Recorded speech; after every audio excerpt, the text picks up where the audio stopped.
Hello, hello. Welcome to Feminism Now. I'm Christian F. Nunes, the National President for the National Organization for Women. And first of all, Happy New Year to everyone. I am so excited about 2024. I hope you've all had an excellent and wonderful holiday and you're feeling energized and excited to keep this fight going for 2024 because we have some things that we have to do in 2024. I am so extremely honored and excited to bring to you our special guest today, my sister, my soror, the amazing and multi-talented Nikki Gilbert Daniels, who is a Grammy-nominated R&B singer of the iconic group Brownstone. She is an actor, a producer, an entrepreneur, a nonprofit women's ownership founder, and CEO. She's a founder and CEO of WARP, which stands for Women in Reality Film Media, an organization that is changing the negative narratives around women of color in media by empowering female content creators to produce their own entertainment and educational media, and by providing them with the tools and resources they need to demand equity, equality, and socioeconomic freedom. So y'all know me, I love to talk about equity, and I love to talk about the importance of women just being empowered. So this conversation is so crucial and so important right now. I think we've heard so much about what's happening. So please, everyone, audience, listeners, please help me welcome the amazing, multi-talented Nikki Gilbert. Hey, hey, hey. Hey. Hey, soror, how are you? I am fabulous. I thank you so much for coming on this show. When this podcast started, I just thought about our conversations we've had about equity and the place for women to just have their freedoms. And I just no other person I thought about to have this conversation with than you. So thank you for coming Thank you for thinking of me. This podcast and just having this conversation with us today. So just to get started, before we get started, is there anything you want to share with our listeners about the work that you're doing, a little bit more about yourself, and then we'll go into our conversation. Yeah, well, first of all, thank you for having me. I'm honored to be here. And, you know, I have such a passion for anything related to equity and women of color. And I thank you for thinking of me. That is my passion. I think, you know, when I look back at my life from the beginning, I was putting things together. I remember singing in the garage and putting together my first girl group with young girls from the neighborhood. And we rehearsed in the back, and one day we're going to be famous. And I just think about the joy that it brings me to always share space with other women and build. And I'm grateful to be here. So that is what I am. I'm a woman who enjoys building and amplifying the voices of underserved people, in particular, women of color. Because I think, well, all women, let's say all women, not just women of color, all women. But I have a heart for women of color for sure. Absolutely. And I want to just really share with the listeners that, and when Nikki says she has this heart, it's really authentic heart. She does so much. She has her own podcast. She speaks live. She has her own nonprofit. She has all these different pieces of work and creative work that she's doing to really help empower individuals and just elevate people to live in their full potential. And I call it artivism, which is the mixture of art and activism. So I would like to just kind of start off and tell us some of your influential figures, some of the people in your life that have motivated you to take the journey you're taking right now. Oh, absolutely. Well, first and foremost, my mother, Helen Gilbert, who is my angel now. My mother was the first example of a woman entrepreneur in my life. Now we have all these words. She was this amazing, beautiful, multi-hyphenate, single mom, womanpreneur. Well, first of all, my mom and all her sisters helped my grandfather literally build the house they were living in. So they have pictures and video of them like putting bricks on the, little stock or whatever, the pile. But my mom started to do real estate. I didn't understand it. I was very hard-headed at the time. But she kept saying, you have to think of something else, because she was also a jazz singer. She was also someone who operated a secondhand store. So she's like, you always have to have multi-streams of income. And it always has to be rooted in something positive for the community. So my mother was the first. And then also Susan Story, who is my beautiful, still in my life to this day, inspiring and encouraging me. She is a Scottish woman who taught drama in the inner city. She literally, I was short a credit to graduate on time. She said, oh, well, your junior year, you're going to community college to pick up that credit so that you can get this scholarship that we're going to get next year. We got the scholarship. I went on to Eastern Michigan University. And to this day, she still pours into me. Oh, that is amazing. But I think it also talks about the importance of having mentors, right? And having people who pour into you really early on in age. And I think that is so important, especially for young women, to have someone who pours into them early on and says, oh, no, you're going to do this. You're going to do this. And we're going to make sure you do this and you make sure you're successful. Because so many times we see women being attacked. And I think right now we're seeing women being attacked more than ever. Wouldn't you agree? Absolutely. We have more access. More people can actually amplify those situations.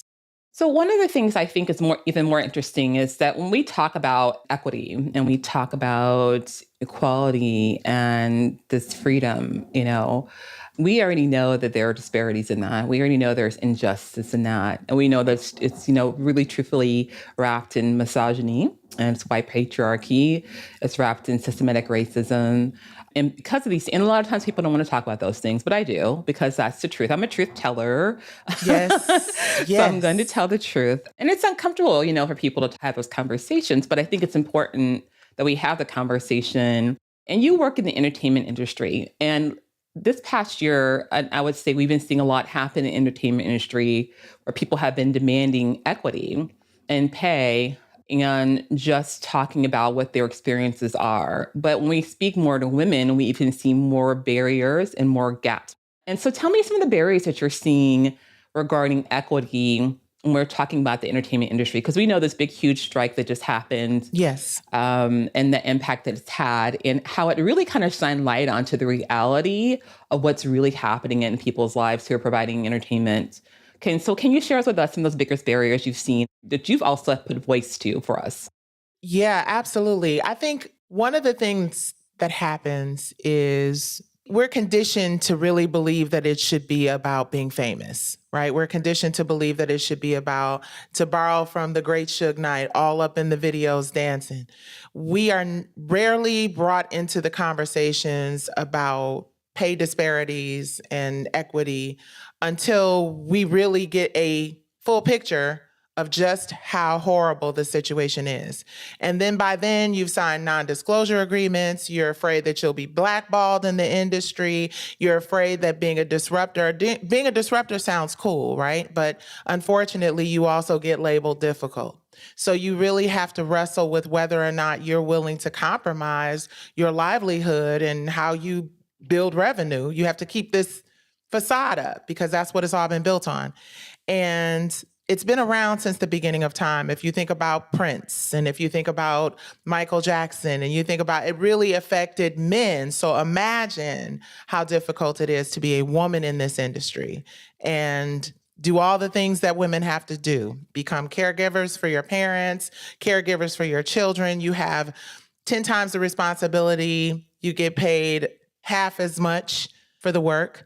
And when you complain about it, your opportunities are often pulled away, to be totally honest, as a form of reprimanding or just reminding you who's in charge. And unfortunately, there are not a lot of people in those spaces who are willing to step out and speak up and speak out about the disparities. The difficult thing is the economy is crazy. We're recovering from a pandemic. And while SAG-AFTRA definitely made strides, there's a very real conversation that needs to be had about women of color in particular who are just being neglected at every level. And the crazy thing is, we are the number one consumers of the contents that's generating all this.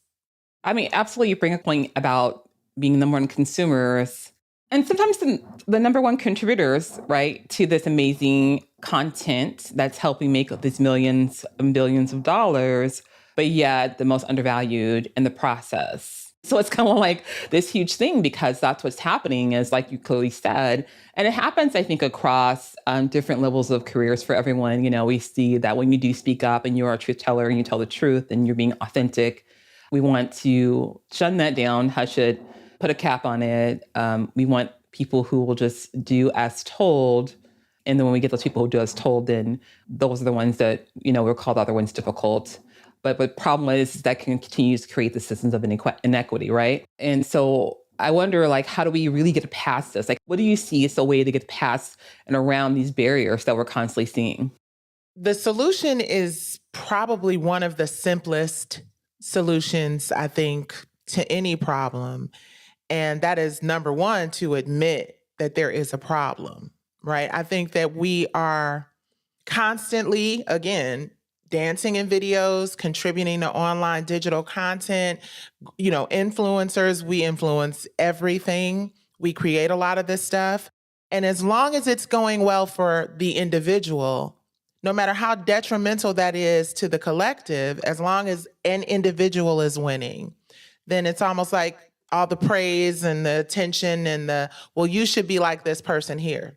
Until we discover, which we've been discovering very recently, that a lot of, unfortunately, men who have had the power to control the narratives as content creators and just people of color in entertainment, we're realizing that a lot of those people are not perfect.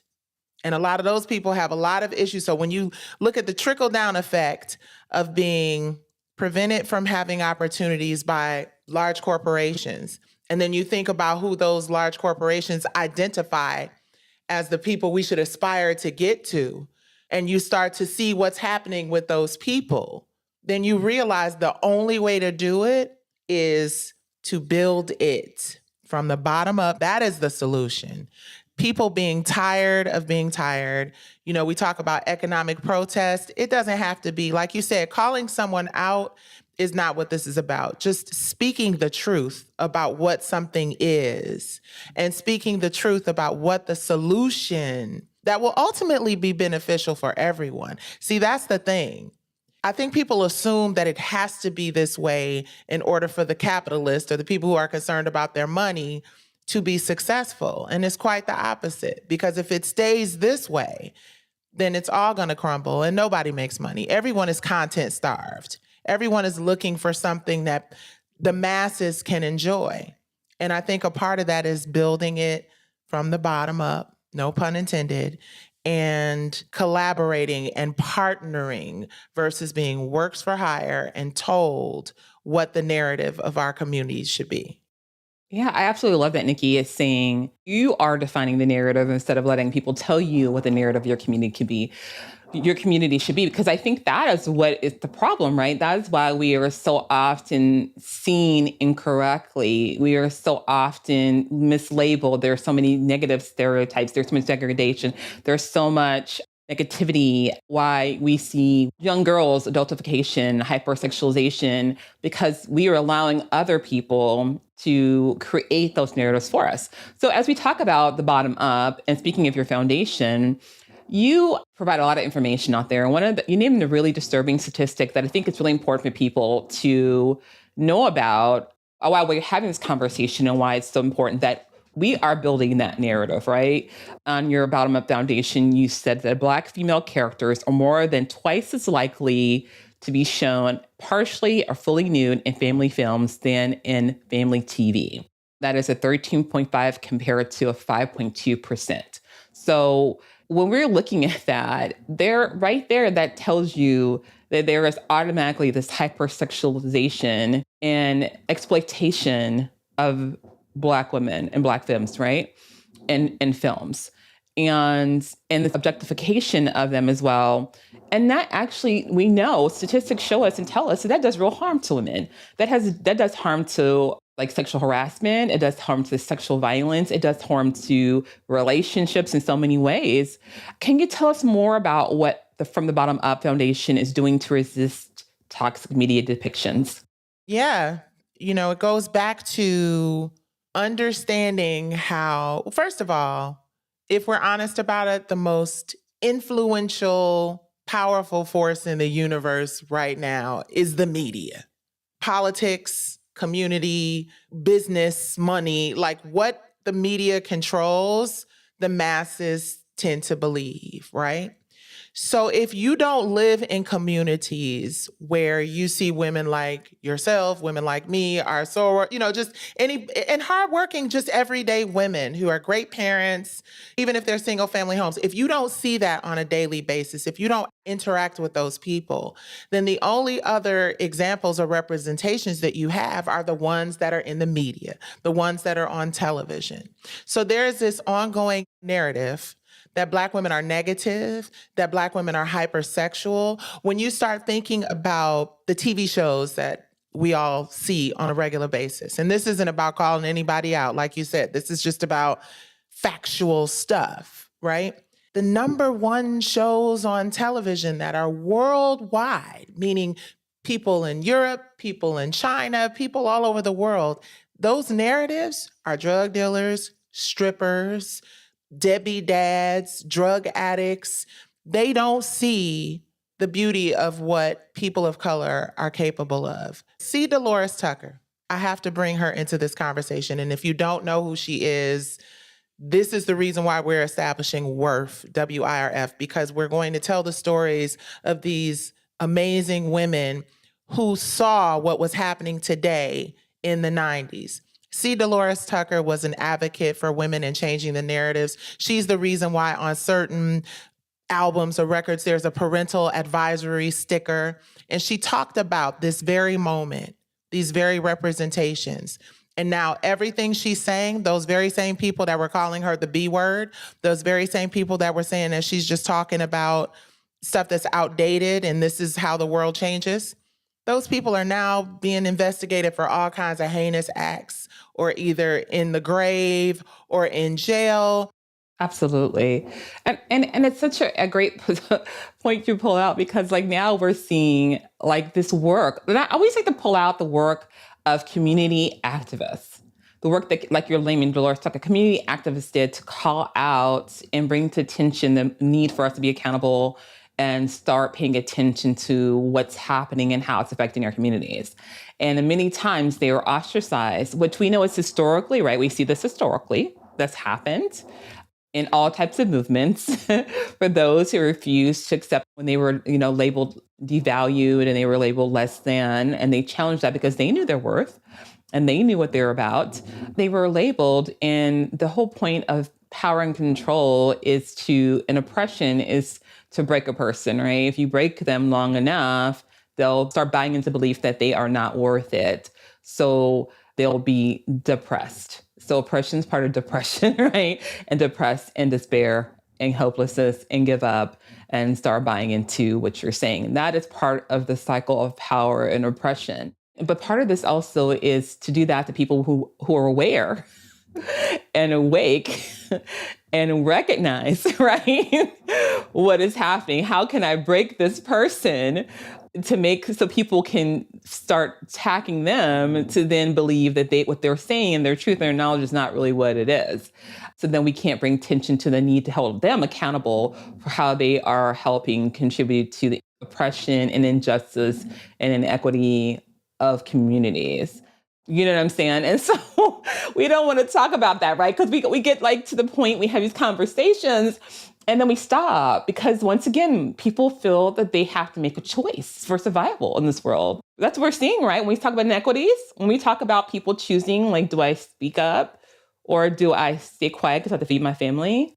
And that's a tough decision, and that's the reason why the ownership, number 1 or 2 export, is entertainment and media, the one place we really excel. If you look at a basketball court, you will see predominantly African-American basketball players.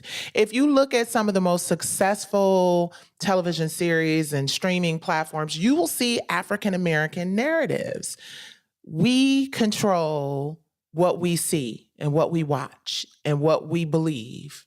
If we could snap out of it, and the way to snap out of it, to your point, is someone who means well and someone who is doing well financially has to open us up to that. I was watching the Tyler Perry documentary, Maxine's Baby.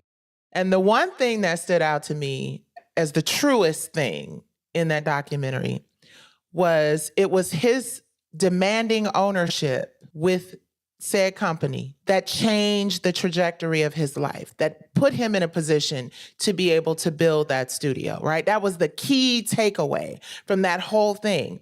Being able to control and own, have ownership of your intellectual properties, your IP. Because he was able to do that, he was able to build something incredible. And the only way that it continues to work is if people either inspired by him or he takes it upon himself to take the responsibility of creating other owners. Highest population of Black billionaires in the country are in sports and entertainment. Look at Oprah Winfrey. She shouldn't have had to ask anybody for additional. I was watching a clip and she said that she had to go and ask for additional money because, of course, she saw the thing with Taraji and all of that. Why? You are the tip of the iceberg. A lot needs to change when women of color, women in general, have to go and basically beg to prove something that we're all going to discover once we just let us go and be great, that we're right.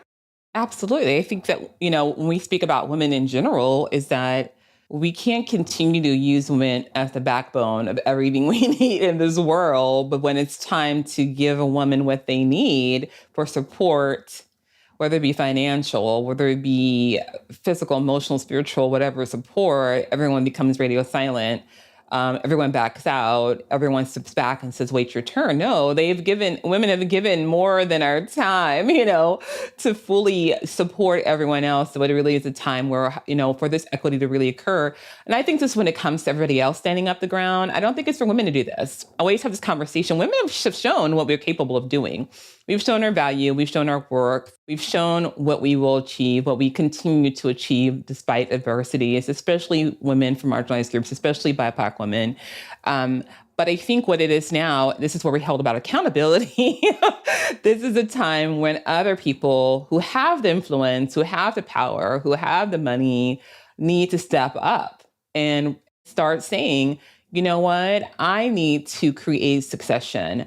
I need to create a pipeline. I need to create a place for these women to be able to establish their legacies and their equity so that they no longer have to take a whole additional 20 years to get to the place that I got 40 years ago. It's just that simple. And that's where it's lacking. And until we really see that accountability where these corporations, these companies, these men, these people of power, right now, 10 men of the top 10 wealthiest men in the world occupy $1.47 trillion.